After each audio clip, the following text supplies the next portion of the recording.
Agradecemos al licenciado Casaverde por su participación y a continuación, continuando con el conversatorio, tenemos el gusto de invitar al señor Aldo Bolaños Baltasari, quien es arqueólogo por la Universidad Nacional Mayor de San Marcos, es máster en Paisaje, Patrimonio y Estudios Territoriales por UNICEF México y Fondo Verde.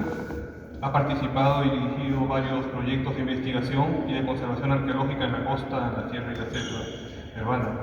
En el año 2022 inició exploraciones en Gran Pajatén y Pinchudos por convocatoria del World Monuments Fund y hoy nos convoca para presentar la ponencia Red de Camino Chachas en Gran Pajatén. Sigamos, por favor, licenciado Aldo Bolaños, con un fuerte aplauso.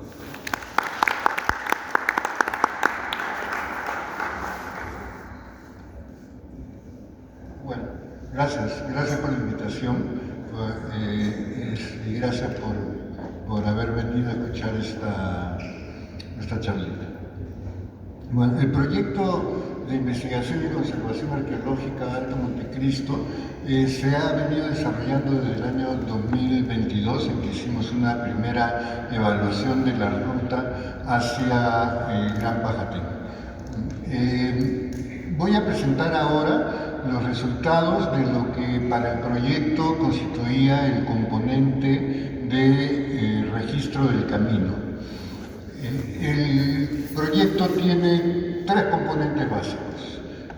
Uno es el registro del camino, el segundo era la intervención de conservación en los mausoleos de los Pinchudos y el tercer componente era el de excavación y conservación en la estructura 1 del Gran Pajatén, que es esta estructura importante, que es la más conocida con los personajes sentados en cunclillas en el lugar. La pregunta de investigación general que teníamos para el área era de poder conocer y aproximarnos a lo que llamamos o conceptualizamos como el bosque cultural. Es decir, toda esta zona está cubierta hoy día por un bosque, que en un momento fue un bosque primario, fue un bosque nativo original, ¿no? Luego, con la llegada humana a toda la zona, de lo que hay registros por lo menos desde 400 a.C., por las excavaciones de la Universidad de Colorado, ahí con Tomás Lennon, con Miguel Cornejo, Warren Church, quien es quien más ha publicado al respecto.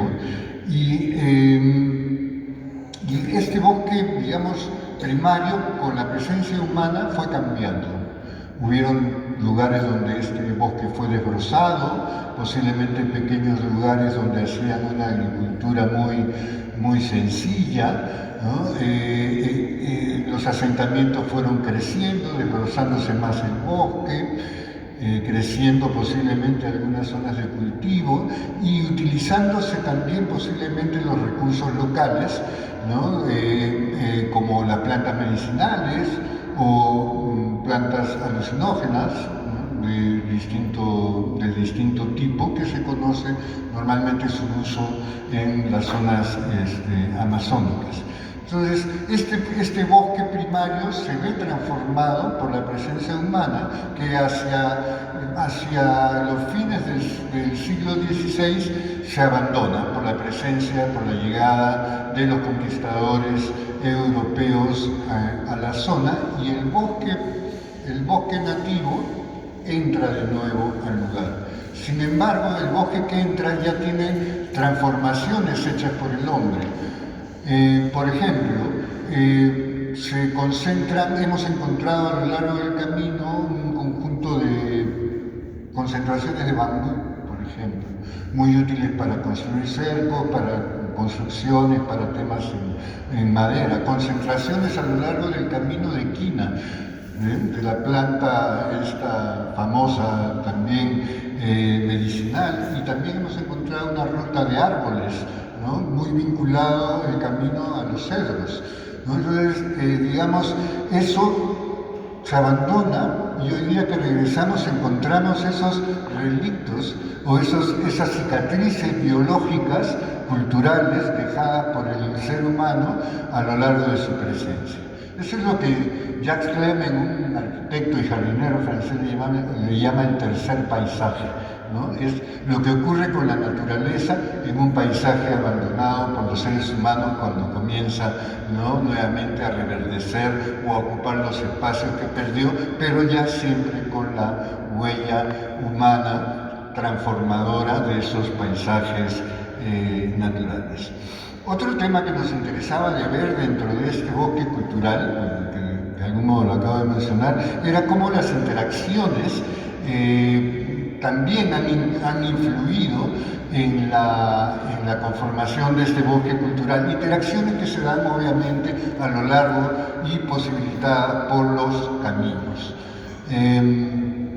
No sabemos exactamente qué se producía en el Gran Pajatén, pero sí las investigaciones anteriores han encontrado cerámica chimú, obviamente se encuentra la cerámica inca, pero tenemos también evidencias de cerámica de caolín, blanco sobre rojo, de los desarrollos regionales. Entonces hay una interacción muy amplia a las cuales el Gran Pajatén, como lugar, digamos, central hacia lo que conducían estos caminos, ocupaba. Bien. Creo que esta interacción del camino en términos del paisaje, como también nos ha mostrado ahora Víctor, es también importante poder entenderla así para los temas de los caminos que bajan hacia la selva de algún modo, atravesando distintos tipos de paisajes, distintos tipos de pueblos, ¿no?, y distintos tipos de potenciales productivos que son los que hacen que los paisajes se conformen y se produzcan como tales. Casi que voy a comenzar por el final, es decir, voy a decir cuáles son los principales aportes que creo yo que la investigación del camino nos está aportando, y de ahí vamos a ver un poquito más los registros que tenemos. En primer lugar, hemos podido demostrar que se trata de un camino básicamente Chachapoyas. El tramo que hemos investigado se encuentra directamente asociado a pueblos, asentamientos, más que pueblos, asentamientos y estructuras y elementos arquitectónicos que corresponden claramente con la arquitectura Chachapoyas y que están además están amarrados con el camino. Los muros de contención del camino, de contención del talud, están amarrados a los muros y los basamentos de los recintos que componen estas pequeñas agrupaciones, estos pequeños asentamientos, ¿no? Tenemos espacios con cavidades que se abren en el camino con pequeñas entradas y escaleras que están asociados también a la arquitectura Chachapoyas muy claramente. Y obviamente es un camino que conduce directamente hasta el Gran Pajatén, ¿no?, que es un sitio Chachapoyas. Que haya podido ser reformado por los incas, intervenido, mejorado, ampliado, es posible. Ampliado no lo creo, porque no hay mucho hacia dónde mirar por el costado, pero digamos que puede haber sido intervenido por los incas, sí, ¿no? El otro aporte que estamos dejando es el registro topográfico de por lo menos 2 kilómetros de los 8 kilómetros de camino que hay entre la zona del Mirador, que es propiamente donde se comienza el monte, el bosque húmedo, hasta el sitio conocido como La Playa, que lo registra Jaime Dehesa en el año 1972, lo publican en el año 1976. Entonces, ese es el primer registro topográfico que tenemos de una sección del camino que comunica a Gran Pajatén. Y eso ya es un aporte importante, porque creo que en algún momento, cuando toda esta información esté colgada, será de uso para que todos interpreten como mejor les parezca los perfiles y las técnicas constructivas ahí asociadas. Otro tema que es interesante es el que le mencionaba, es la asociación de los elementos bioculturales directamente al camino, como las concentraciones de bambú, ¿no?, de quinas o de árboles de cedro. Pero también otra cosa que es muy importante es que tenemos dos abrigos rocosos nuevos que no se conocían, que no habían sido registrados en el camino, solamente se conocían los mausoleos de los pinchudos como lugar funerario y más adelante la cueva de los muertos, ¿no? Pero ahora tenemos dos abrigos más, en los cuales inclusive tuvimos la suerte de encontrar una raidera muy de factura antigua. No me atrevo a decir al momento de que no pudiera ser moderna, pero asociada al abrigo, pues es muy probable que haya sido de factura bastante antigua. Y esto es importante porque al inicio del camino, en el Valle del Manachaki, a unos 2 kilómetros aproximadamente, perdón, sí, unos 3 kilómetros y medio aproximadamente del punto del mirador, está este sitio de Manachaki, está el abrigo de Manachaki, que tiene ocupación desde casi 11.000 años, ¿no? Entonces, no es para nada extraño que estos antiguos cazadores estuvieron desde las épocas más tempranas entrando hacia la selva a recolectar y a cazar frutos. Y esto también es muy importante porque nos podría dar en el futuro, con más investigaciones, rutas acerca del viaje de las plantas, ¿no? Porque algo que ha estado circulando mucho entre las zonas serranas de los Andes y las zonas de la alta Amazonía y de la baja Amazonía, pues son los vegetales, son los productos, ¿no?, como el ají, entre otros, el maní, por ejemplo. Entonces, ahora sí, pasamos por favor a las imágenes. Gracias. Un poco para ubicarse, ¿no?, el mapa del Perú con la ubicación de la zona donde está el Gran Pajatén, ¿no?, el plan a la derecha, el área del plan del Parque Nacional Río Abiseo, porque esto se encuentra justamente dentro de un área protegida, y es por eso, vale la pena mencionarlo, que se conserva. No vive gente en esta zona del parque. Tenemos las zonas que ven en marrón, son las zonas histórico-culturales. La de arriba es la zona histórica cultural 1, que es donde se encuentran estos sitios fabulosos y que por suerte no vive gente. Entonces el elemento ahí con el que hay que luchar es principalmente la naturaleza, ¿no? El tema de las lluvias, los deslizamientos, la humedad impermanente, la fauna, en fin, que constituyen retos importantes en los trabajos de conservación siguiente. Bien, el camino parte de una bifurcación del tramo de Huancaspata, Pueblo Viejo, subtramo Cerro Colorado a Buenos Aires, ¿ya? Donde está la flecha, ahí justamente toma la bifurcación hacia el camino al Gran Pajatén. Y creo que este camino principalmente está comunicando la zona de Condormarca, Buenos Aires, que viene en la parte superior, hacia el Pajatén, y que posiblemente por los lados del sur se podría haber estado llegando por otros lugares que creo que los ha mencionado posiblemente ayer el arqueólogo Lozano. La siguiente, por favor.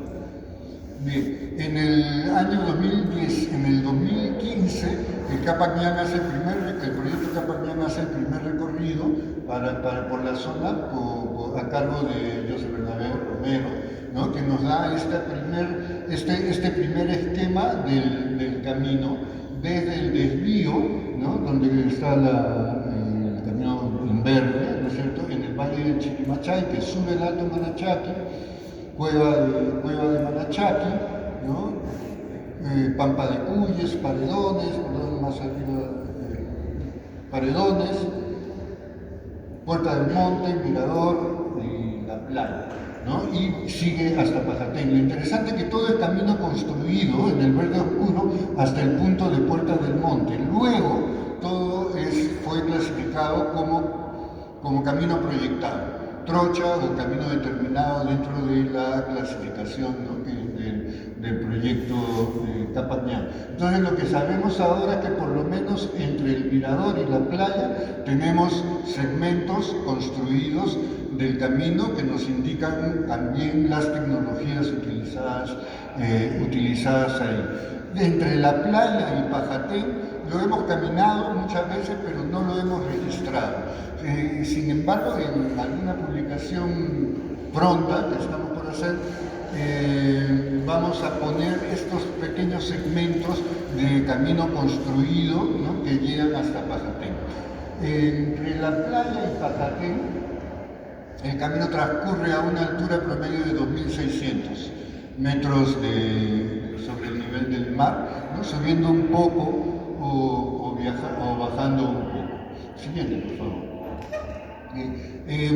Habla Warren Church, muestra en el trabajo de 1997 que publica en el Boletín de la Universidad del Museo de Arqueología, ¿no?, el camino de la laguna Tragaplata hasta la laguna Empedrada, donde se junta justamente con el camino, ¿no?, que viene desde Chirimachay, ¿no?, del tramo de Huayllopampa,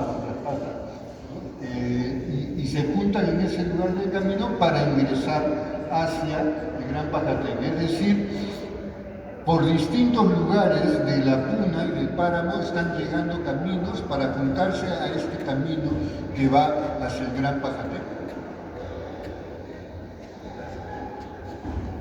Aquí, la laguna Tragaplata, la laguna Empedrada. Este nombre para los que hacen arqueología subacuática debe ser bastante interesante, esa laguna, la laguna Tragaplata. Bien, ¿no? Y acá tenemos el camino. Bueno, no importa, donde está el MAC 9, ¿no es cierto?, de ahí sale el otro tramo, el tramo que nosotros tomamos el camino. La siguiente, por favor, no sé. Bueno, no importa. Si se fijan, en el lado derecho, en la parte superior, se encuentra el camino que viene desde Patás, pero que constituye una troza carrozable desde la comunidad de Los Alisos hasta Chihualén, que es la base del Cernam. De ahí se toma por el Valle del Poblano. Toda esta zona en naranja es el camino que hay que recorrer en mula, que son 2 días. Son 2 días de camino en mula, y de ahí por la zona, por lo verde, se hace el camino a pie, que son 2 días o 3 días más, según cómo camine uno y cuánto se detenga a mirar y a registrar, ¿no? Tenemos la indicación de nuestros campamentos de apoyo. La siguiente, por favor. Bien, aquí algunas miradas rápidas del camino. Esto es en el Valle del Poblano, saliendo de Chihualén, ¿no? El camino no se nota acá, pero todo el borde, o sea, el camino tiene un corte de talud y un corte también en su parte inferior. Una vista del Valle del Poblano y la llegada al Abra del Poblano. La siguiente.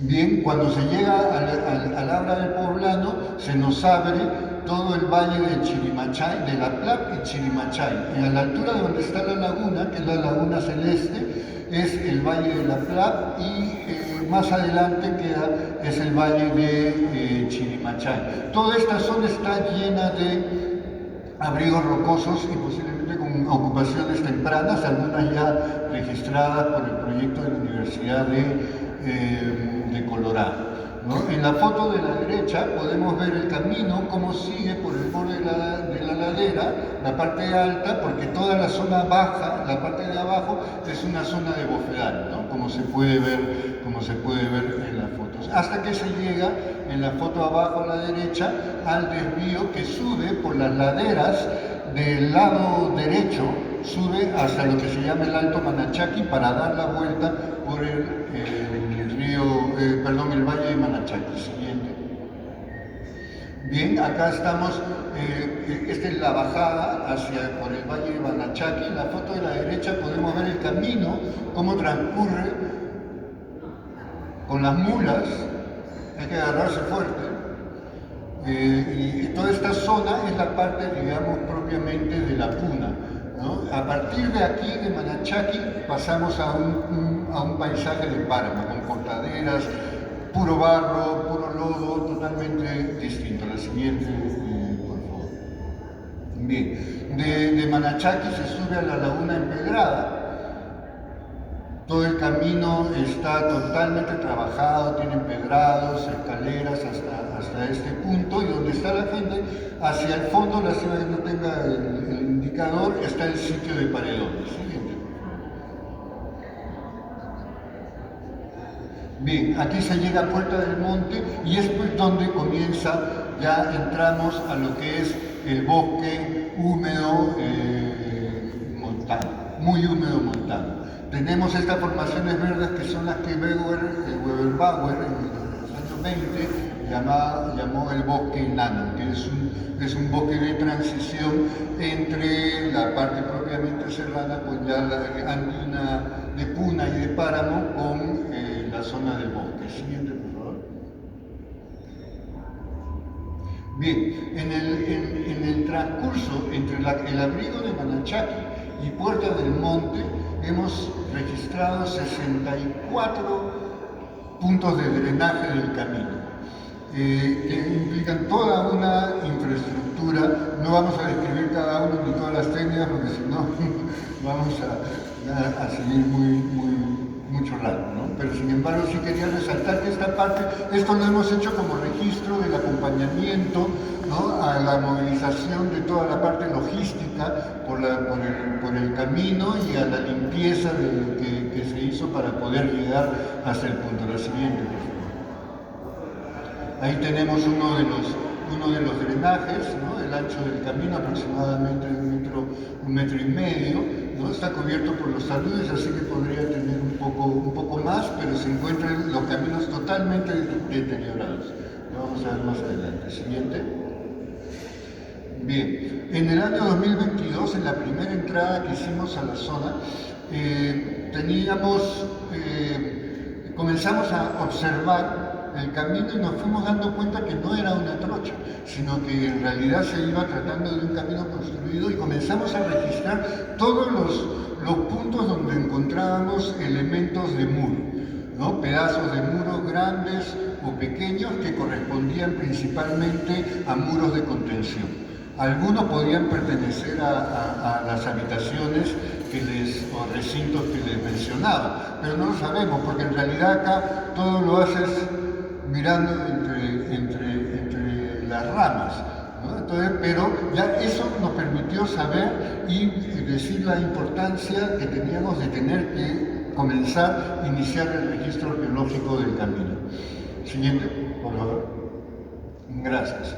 En el transcurso del camino entre el mirador y la playa, los puntos blancos son sitios arqueológicos, 15 sitios arqueológicos en un tramo de aproximado de 1850 metros, ¿no?, que es la longitud exacta de nuestro tramo de camino registrado. Eso es más o menos cada 110 metros un sitio o restos de elementos arqueológicos, y nos da, ¿no?, la idea de la magnitud del poblamiento en esta zona, que se consideraba que era pues como que el Gran Pajaté, ¿no?, Los Pinchudos, Cerro Central, por ahí unos cuantos sitios más. No, es una zona que está totalmente ocupada por los pueblos antiguos. Los puntos rojos nos marcan las distintas secciones y segmentos, ¿no?, que a partir de criterios constructivos y de asociación de conocimientos arqueológicos hemos ido marcando, ¿no? El trabajo estuvo a cargo de Juana Ramírez, de Carlos Zapata y Andrés Peña. Juana Ramírez fue quien coordinó y se encargó, fue la responsable del registro del camino, y mis felicitaciones a ese equipo, que bravazo. Siguiente, por favor. Bien, este es el resultado del tramo del camino registrado. Como verán, es un registro bastante detallado con todos los sitios arqueológicos, ¿no?, que nos va a servir para, con el transcurso del tiempo, poder ir entendiendo mejor esto. Pero además de esto, y es algo que no he podido desgraciadamente traerlo, es que como parte del proyecto realizamos el reconocimiento LiDAR de toda el área de trabajo, de casi todo lo que viene a corresponder a la zona histórico-cultural 1. Hicimos 32 líneas de vuelo tripulado con un avión y que nos han permitido, además de este vuelo del 2024, contamos con información del vuelo del 2016, vuelo LiDAR también, y 2019, que nos han dado ahora un mapa con muchas manchitas, muy sugerentes. Y lo que estamos trabajando ahora en procesar es incluir toda esta información en la nube de puntos del vuelo LiDAR para ver cómo esas manchitas se superponen a los sitios que tenemos registrados y ver si nos están indicando realmente esas manchitas sitios arqueológicos. ¿Y esto por qué lo digo? Porque el vuelo LiDAR en esta zona es bastante complicado. La inclinación de las laderas es demasiado fuerte. Entonces los vuelos, los láser, ¿no? los rayos de luz que emite el avión no tocan en todas las superficies del suelo y eso hace que haya un menor registro. Pero por suerte, al poder contar con estos vuelos del 2016 y 2019, tenemos un mucho mejor registro, pero todavía no del todo claro. Entonces tenemos estas manchitas y lo que estamos haciendo es ahora aprender a leerlas. Lo cierto es que esas manchitas nos indican además que hay muchos más sitios en este lugar. La siguiente, por favor. Bien, solamente para mostrarle algunos detalles de las pendientes, ¿no? del camino y de los trayectos, ¿no? Ustedes podrán ver ahí los segmentos y los sitios arqueológicos. Siguiente, por favor. Esta parte, esta es la zona donde el segmento construido se encuentra muy bien definido y lo vamos a ver además. También lo vamos a ver más adelante. También es interesante el diseño del camino. El camino no baja directo, va bajando con unas zonas más tendidas, baja. Zona tendida, baja. Lo va escalonando suavemente para ayudar a la bajada, ¿no? Para que no se te vaya el cuerpo con las cargas pesadas que llevas, o para la subida también, para tener descansos, porque si no se hace, ya así es una subida bastante difícil en medio del lodo, ¿no? y las malas condiciones del camino. El siguiente. Bien, aquí tenemos la otra sección, ¿no? Esto sigue también, es parte del camino construido. El siguiente. El sitio arqueológico Abrigo del Peñón es el que marca propiamente el final del registro que tenemos del camino construido y de ahí en adelante sigue básicamente trocha hasta llegar al lugar de la playa. Siguiente, por favor. Siguiente.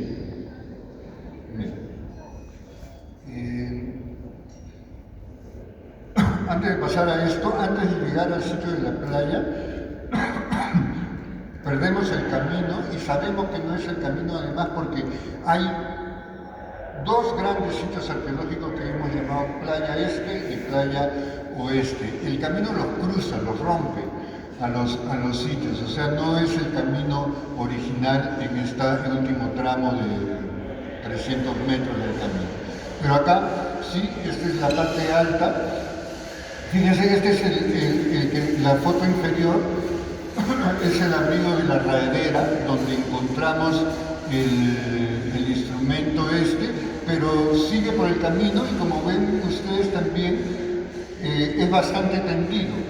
Hacia abajo y hacia arriba hay varias agrupaciones de recintos, ¿no? que nos indican también cuando el camino se vuelve más tendido es porque hay un sitio arqueológico. Tú ya no vas leyéndolo en medio del bosque, ¿no? Este es uno de los muros de contención asociado directamente al camino y sobre el cual se encuentran estructuras también. Y en la foto de la derecha, los restos del muro de sostenimiento del camino y muy revuelta en la parte superior con restos de piedras que debieron ser parte de la calzada en algún momento. Siguiente. Gracias. El sitio de 4 recintos, ¿no? Esto es parte de una fotogrametría, la foto superior. No solamente quería mostrarles la cantidad de elementos, ¿no?, arqueológicos que tenemos y que están directamente ligados, como les decía, directamente ligados al camino. La siguiente.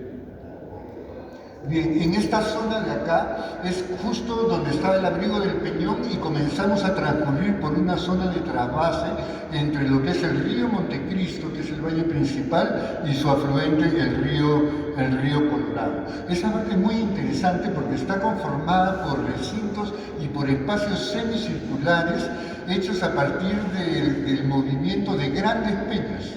Han movido grandes peñas para formular ahí algunos espacios de vida, de algún modo. Y lo interesante es que eso no tiene nada que ver con la arquitectura chachapoyas tardía, por lo menos que conocemos. Y tiene toda la impresión, da toda la impresión de corresponder a algún tipo de arquitectura de siglos más tempranos, posiblemente de la época de desarrollos regionales, ¿no? No tiene una arquitectura demasiado elaborada, ¿no?, sino más bien a partir del movimiento de las piedras y su configuración en espacios habitables. Siguiente. Como parte de los empedrados del camino, vemos fósiles. Hemos encontrado restos de fósiles, todavía no los hemos identificado, ¿no?, pero que están ahí puestos como parte del empedrado del camino y que son para qué bastante interesantes. Los de la derecha estaban fuera de lugar, pero debieron haber sido parte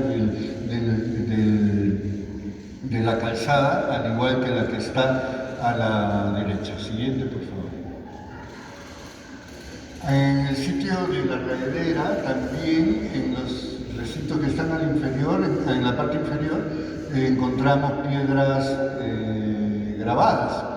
No sé si es producto de afilar algún tipo de instrumento metálico, de piedra, o que tiene alguna forma simbólica, ¿no? Tal vez parece por un lado una cruz, ¿no? Pero si se fijan, digamos, bien las líneas por donde está la cruz, parece que se formara una escalera, un escalonado también, y una cosa medio circular abajo con varias rayas verticales, ¿no? ¿Qué será? No lo sé. Siguiente, por favor. Bien, y esta es la parte que les decía, ya la parte antes de llegar al campamento de la playa, ¿no?, que el camino cruza todos estos muros de 35 metros o 70 metros inclusive de largo, asociados a estructuras circulares.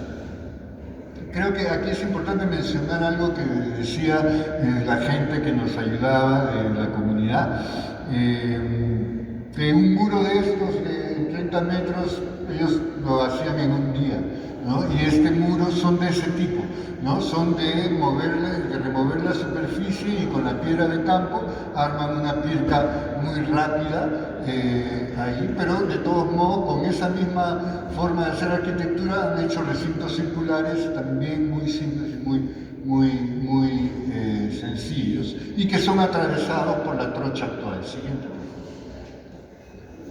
Bien, ahí tenemos ya, cuando llegamos al final, al sitio arqueológico de la playa. Al lado derecho tenemos una parte de la estructura circular de más o menos 11 metros de diámetro, ¿no? Y en la parte derecha, si ven por donde están los árboles, al inicio de la foto también se ve parte de la base del muro. En la parte superior de la foto derecha ven un techito de madera ahí que sobresale.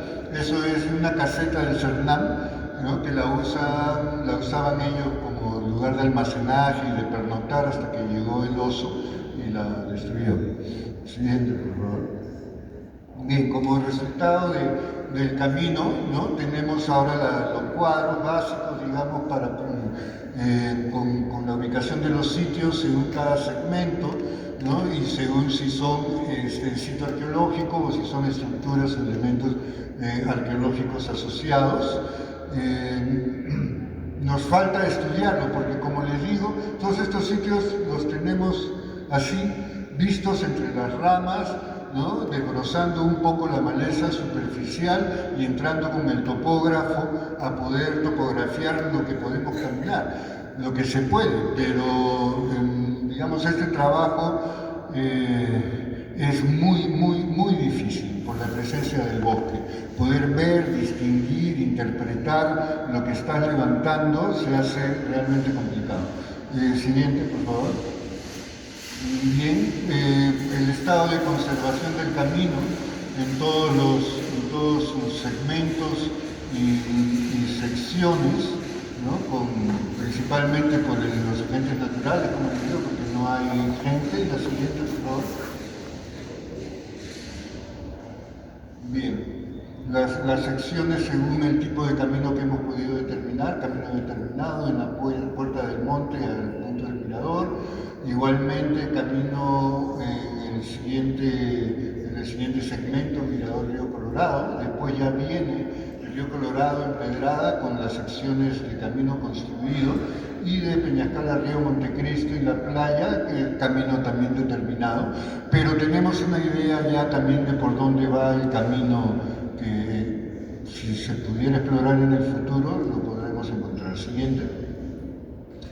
Una vista ahí de lo que es normalmente la caminata en este camino, bien bonito, resbaloso.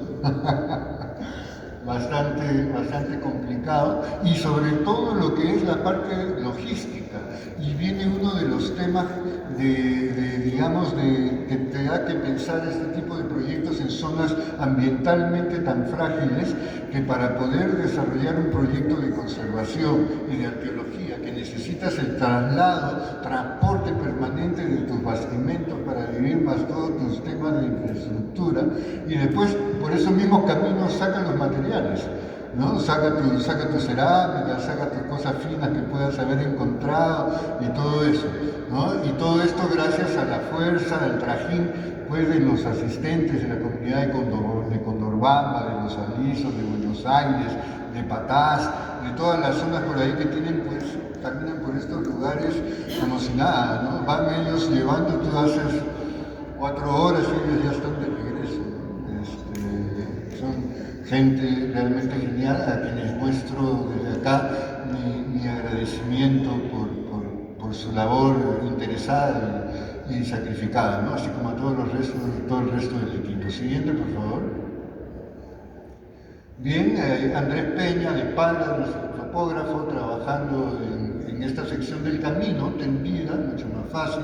Juana Ramírez, con José Rosas al lado derecho y Octavio Pecho al lado izquierdo, que es el jefe del área histórico-cultural 1, y José Rosas, el biólogo del proyecto. Todo el trabajo que se ha hecho en el camino se hace con el monitoreo biológico, tanto de la fauna como de todas las plantas. El Parque Nacional Río Apiceo es un orquidiario natural con miles de especies de orquídeas, muchas de ellas aún inclusive desconocidas y no registradas. Entonces, para mover una rama tiene que venir el biólogo primero y decirte sí, puedes sacar por acá, ya por acá avanza, ¿no? Quítate toda la choquea, todo el ramaje que te pueda sobrar, ¿no? Para que puedas tú hacer tu trabajo de registro. Igualmente tienes que ver si vas a cortar un tronco de madera blanca con la autorización de ellos,